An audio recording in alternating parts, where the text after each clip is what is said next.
നമ്മുടെ സോഷ്യൽ മീഡിയയിൽ ഇന്ന് എവിടെ നോക്കിക്കഴിഞ്ഞാലും ഇപ്പോൾ നമുക്ക് കാണാൻ കഴിയുന്നത് മമ്മൂട്ടിക്കുള്ള അഭിനന്ദന പ്രവാഹമാണ്. പല കമൻറ്റ് സെഷൻ എടുത്ത് നോക്കിക്കഴിഞ്ഞാൽ ദൈവത്തിന് നന്ദി, ഞാൻ ഉപവസിച്ച് പ്രാർത്ഥിച്ചു, 40 ദിവസം ഉപവസിച്ച് പ്രാർത്ഥിച്ചു എന്നൊരു കമൻറ്റൊക്കെ ഞാൻ കണ്ടു. എനിക്കുള്ളൊരു സംശയം എന്ന് പറയാൻ പറ്റത്തില്ല. അത്ഭുത സൗഖ്യം പോലെയുള്ള പരിപാടികളെ പ്രൊമോട്ട് ചെയ്യുന്ന ആൾക്കാർക്ക് ഏറ്റവും നല്ലൊരു മാർക്കറ്റിംഗ് സ്ട്രാറ്റജിയാണ്.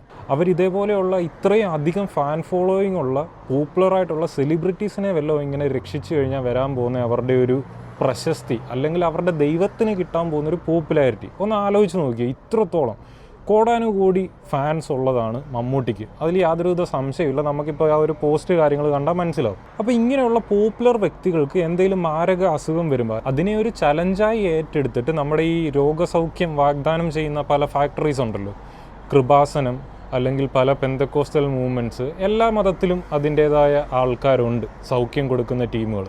അപ്പോൾ അങ്ങനെയുള്ളവർ ഇതിനെ നേരിട്ടൊരു ചലഞ്ചായിട്ട് ഏറ്റെടുത്തിട്ട് ഇവർക്കൊരു സൗഖ്യം പ്രാപിച്ചു കൊടുത്തു കഴിഞ്ഞാൽ നിങ്ങൾക്കുണ്ടാകാൻ പോകുന്ന ഒരു പ്രശസ്തിയെക്കുറിച്ച് ആലോചിച്ച് നോക്ക്.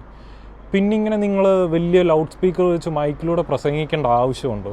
ന്യൂസുകളിലൊക്കെ നിറയാൻ പോകുന്ന ഒരു ഹെഡിങ്ങിനെ കുറിച്ച് നിങ്ങൾ എന്തെങ്കിലും ആലോചിച്ചിട്ടുണ്ടോ? കൃപാസനം അല്ലെങ്കിൽ പാസ്റ്റർ കൈവച്ച് പ്രാർത്ഥിച്ചു, പ്രശസ്ത വ്യക്തിയുടെ ക്യാൻസർ പൂർണ്ണമായും ദൈവം നക്കിയെടുത്തു എന്നൊരു ഹെഡിങ്ങോടുകൂടി എല്ലാ ചാനലുകളിലും സോഷ്യൽ മീഡിയകളിലും പോപ്പുലർ ആകുന്നു. ആ ഒരു സെലിബ്രിറ്റി തന്നെ മുന്നോട്ട് വന്നിട്ട് ഇതിനെക്കുറിച്ച് സാക്ഷ്യം പറയുന്നു. നിങ്ങളുടെ ദൈവത്തിന് കിട്ടാൻ പോകുന്ന ആ ഒരു പ്രശസ്തിയെക്കുറിച്ച് നിങ്ങളൊന്ന് ആലോചിച്ച് നോക്കിയേ. ഇത്രയും വലിയൊരു ഓപ്പർച്യൂണിറ്റി മുന്നിൽ നിൽക്കുമ്പോഴും നിങ്ങൾ എന്തിനാണ് ഇപ്പോഴും പാവപ്പെട്ടവരെ ഇങ്ങനെ ടാർഗറ്റ് ചെയ്ത് രോഗശാന്തി ഇങ്ങനെ വാഗ്ദാനം ചെയ്തുകൊണ്ടിരിക്കുന്നത്? നിങ്ങൾക്കൊരു ബിഗ് സ്ട്രീമിലേക്ക് ഇറങ്ങി പ്രവർത്തിച്ചൂടെ? ഇൻ കേസ് നിങ്ങൾ ഇങ്ങനെ ഒരു ഓപ്പർച്യൂണിറ്റിയെക്കുറിച്ച് ചിന്തിച്ചിട്ടില്ലെങ്കിൽ, ഞാൻ ഇത്രയും വലിയൊരു ഓപ്പർച്യൂണിറ്റി ആണ് നിങ്ങൾക്ക് മുന്നിലേക്ക് ഇട്ട് തരുന്നത്. എന്തെങ്കിലും വലിയ ഗുരുതര അസുഖം ബാധിക്കുന്ന സെലിബ്രിറ്റികളെ നിങ്ങൾ ടാർഗറ്റ് ചെയ്തിട്ട് ഈ ഒരു പരിപാടി അവിടെ ചെന്നിട്ട് പ്രാർത്ഥിച്ചിട്ട് അങ്ങ് സൗഖ്യമാക്കണം.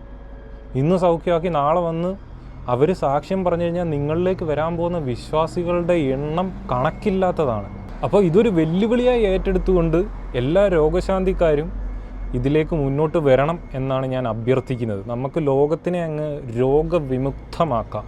രോഗവിമുക്തമായ കിനാശ്ശേരി എന്ന നമ്മുടെ ഈ മഹത്തായ സ്വപ്നത്തിന് വേണ്ടി എല്ലാ ദൈവിക രോഗശാന്തി വിദഗ്ധന്മാരും അഹോരാത്രം പ്രയത്നിക്കും എന്ന ഉത്തമ വിശ്വാസത്തോടുകൂടി സൈനിങ് ഓഫ്.